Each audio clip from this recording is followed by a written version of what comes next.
god, guys. Oh god, man.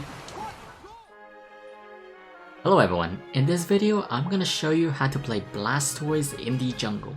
Blastoise is extremely strong at the moment and I may consider him to be the best Pokemon in the game. I just went 10-0 with my Blastoise today, playing it in Master Rank with 100% win rate.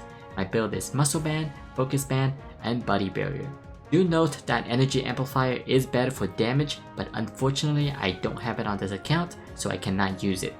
So, without further ado, let's get started with the game. Right, so at the start of the game, just get your Skull Bash to help you go over the wall to clear the puppy. Clearing the puppy will give you level 3 and you can clear it pretty quickly before the next buff spawns. After you clear it, you get level 3, you can use your Water Gun. The Water Gun will help a lot in terms of clearing. Just use it on cooldown to help you clear as fast as possible. Squirtle's clears is actually very good compared to other junglers as well. He clears extremely fast and very easy as well due to the mobility he has with the Skull Bash.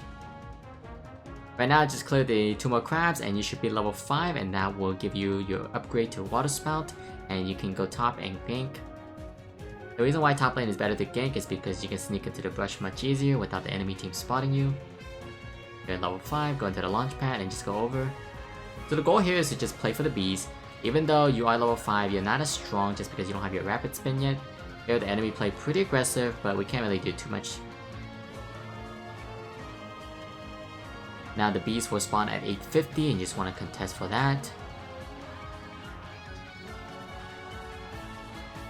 The enemy jungler is here unfortunately, and I think we managed to get the big one as well, which is great because that's going to help me get closer to level 6. I get the kill on the Snorlax, get level 6. I'm actually very tanky at this point, even though I haven't evolved into Blastoise yet, but I was able to just tank all their damage and we were able to just chunk them out and gives us access to the crab mid. Hit that. After you gank, if you can't score, then just come down to the river and just clear as much as possible. You want to get to level 7 on your next rotation of clears. Just remember that your buffs do spawn 1 minute every time you clear it, so you don't want to be idling around in lane for too long. You want to just gank your lane. If you can't score, go to the river, get the crab, and then head back to your jungle for the camp. Alright, we should be hitting level 7 soon. Level 7 is pretty much your strongest power spike in terms of the early game, and having level 7 makes the game about 10 times easier to play, and your clears are practically 2 to 3 times fastest as well, as you can see here. Instantly clear it within like 4 or 5 seconds, maybe less than that.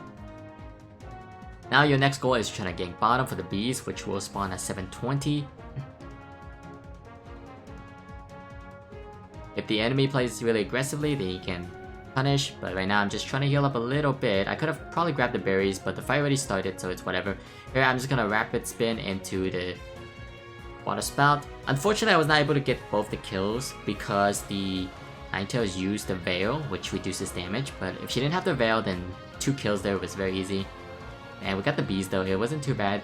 Now you just want to get to level 9, because once you get level 9 is also a very strong power spike for you due to the fact that you evolve into Blastoise, which means you get a lot more base stats, a lot tankier, and you get your Unite move. As you can see, I'm just trying to hover, trying to get the camps, and trying to get level 9.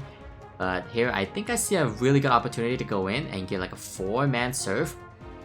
Unfortunately, the Ninetales Veil again, but dying here wasn't that bad at all. Actually, it was good for us because I was able to spawn right next to the camps, and I pretty much 1 camp away from getting level 9.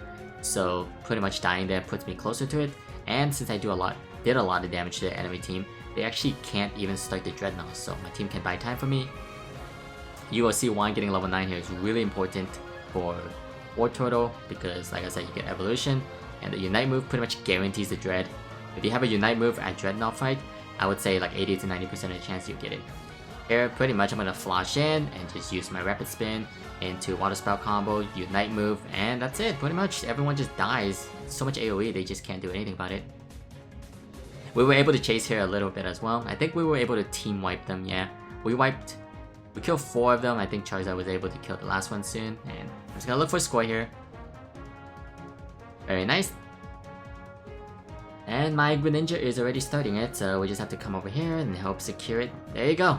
like I said, once you get level 9 on Blastoise for the Dreadnought fight, it's almost guaranteed just because how much pressure your ulti applies in a team fight. It's an AoE and the damage is quite insane. After the Dreadnought, you just want to rotate top and try to get the Rotom as well. Look at my Unite move, it's almost up, it's at 60% right now. The bees also gives you about 20 to 30% on your Unite move, so you definitely want to do that whenever you can. As you can see, now it's about 83%, 89%, it's almost up again for a Rotom fight. Here I see that the enemy team is hovering and I use my water spout to scout the brush. Right now I can tell there's about 5 of them here. So we want to fight slow, we don't want to fight too fast. We actually baited out the Wigglytuff's ulti and I see a really good opportunity to pretty much walk past the Wiggly and spin. And now I get a 5-man Unite move, pretty much wiping the whole entire enemy team. And that's pretty much the power of Blastoise. Not only do you get your Unite move so quickly, you are able to use it in such an effective manner in teamfight that if the enemy gets hit by it, it's just doomed. It's over. It's like a one and done ability. So now we get the Rotom. I'm just gonna recall here to put me closer to the buffs. Like I said, the buffs spawn very quickly, so you want to put that on rotations. I'm very strong at the moment. I'm level 12 already. It's only been 4 minutes in. So there's a good chance I get about level 14, level 15 before these Zapdos play. And that will help out a lot and makes it so we can win much easier. So don't forget to farm whenever you get the objective, right? There's no objective up right now, so I'm just gonna keep farming. There's a Dread up in 23 seconds, but I realized that I needed my Unite move, and I see that there's a potential that the bees are spawning top. So I walked up there. Do note that we are extremely far ahead because we won like 2 to 3 fights already. So the enemy team, even though, you know, if they contest us at the Dreadnought, it doesn't really matter because 4v5, my teammates can do a lot. Here the Dread barely spawned. I'm like, okay, I'm just gonna walk down, but I decide I'm like right next to the goal and have 36 points.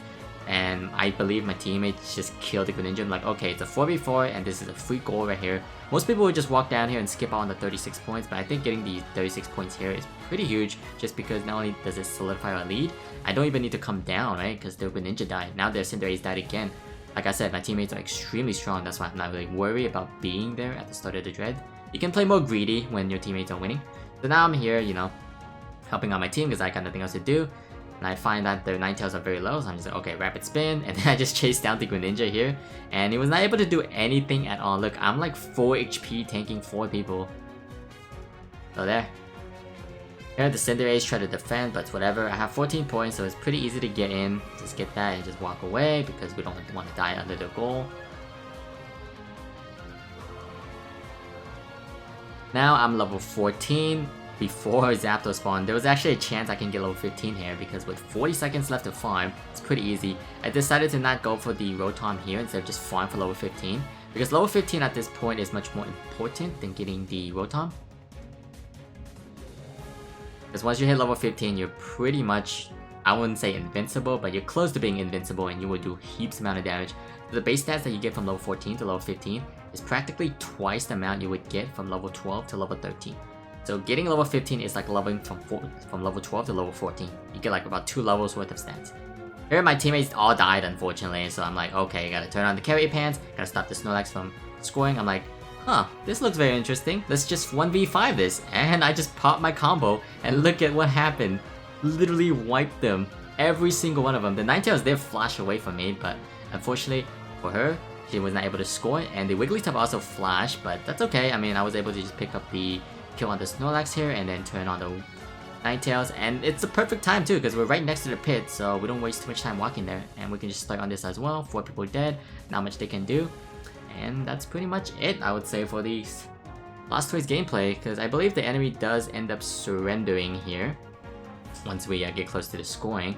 But yeah, that's generally how you want to play, it's just objective after objective, but don't forget to farm and always have your Unite move for the objectives. It almost guarantees that you win. Alright, hopefully you guys learned something this game, and if you did, please give the video a thumbs up, really appreciate it. And that's it, I'm gonna make more gameplay on Blastoise Jungle to help you guys out, and I'll see you guys around. Good luck in your game, guys. Bye!